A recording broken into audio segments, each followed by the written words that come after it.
লোকসভা নির্বাচন এবং ৭ রামনগর বিধানসভা কেন্দ্রের উপনির্বাচনে আগামী দিনের কর্মপদ্ধতি নিয়ে বুধবার সন্ধ্যায় এক সাংগঠনিক বৈঠক করল বিজেপি দল। এদিন ১৮ নং পুর ওয়ার্ডের কার্যকর্তাদের নিয়ে অনুষ্ঠিত বৈঠকে উপস্থিত ছিলেন কর্পোরেটর অভিষেক দত্ত। আসন্ন লোকসভা নির্বাচন এবং ৭ রামনগর বিধানসভার উপনির্বাচন ঘোষণার আগেই বুথ স্তর থেকে শুরু করে রাজ্য স্তরে একাধিক সাংগঠনিক কর্মসূচি চালিয়ে গেছে বিজেপি দল। লোকসভা নির্বাচনের নির্ঘণ্ট ঘোষণা হতেই শাসক দলের পক্ষ থেকে এই সাংগঠনিক তৎপরতা কয়েক গুণ বৃদ্ধি করা হয়েছে।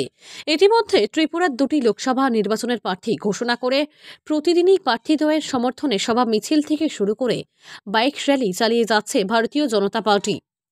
বুধবার সন্ধ্যায় অনুরূপ কর্মসূচি দেখা যায় ৭ রামনগর বিধানসভা কেন্দ্রে। এদিন ৭ রামনগর বিধানসভা কেন্দ্রের উপনির্বাচন এবং লোকসভা নির্বাচন নিয়ে গুরুত্বপূর্ণ বৈঠক করা হয়।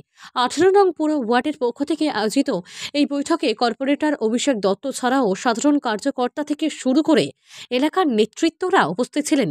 আসন্ন নির্বাচনে কিভাবে ভোট বৃদ্ধি করা যায় সেই দিক সহ সাংগঠনিক বিভিন্ন বিষয় নিয়ে আলোচনা করেন নেতৃত্বরা।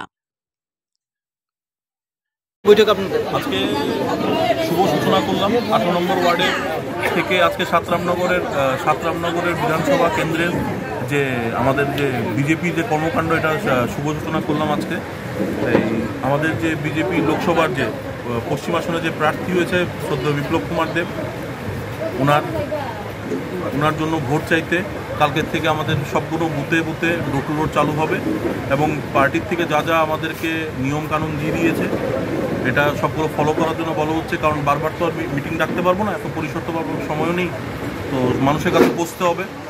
তো আমাদের একটাই মানে নরেন্দ্র মোদীর নামে ইলেকশন করাবো আমরা।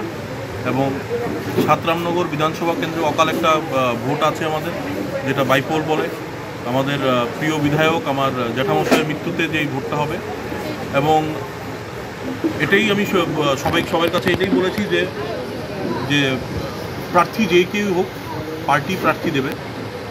আমাদের প্রার্থীর জন্য প্রার্থীকে জেতাতে হবে, কারণ আমাদের 23 ইলেকশনে কিছু রেজাল্ট খারাপ হয়েছিল এবং ওই রেজাল্টটাকে শুধরাতে হবে এবং মানুষের কাছে পৌঁছতে হবে। কীভাবে পৌঁছতে হবে এটা নিয়ে আলোচনা হয়েছে।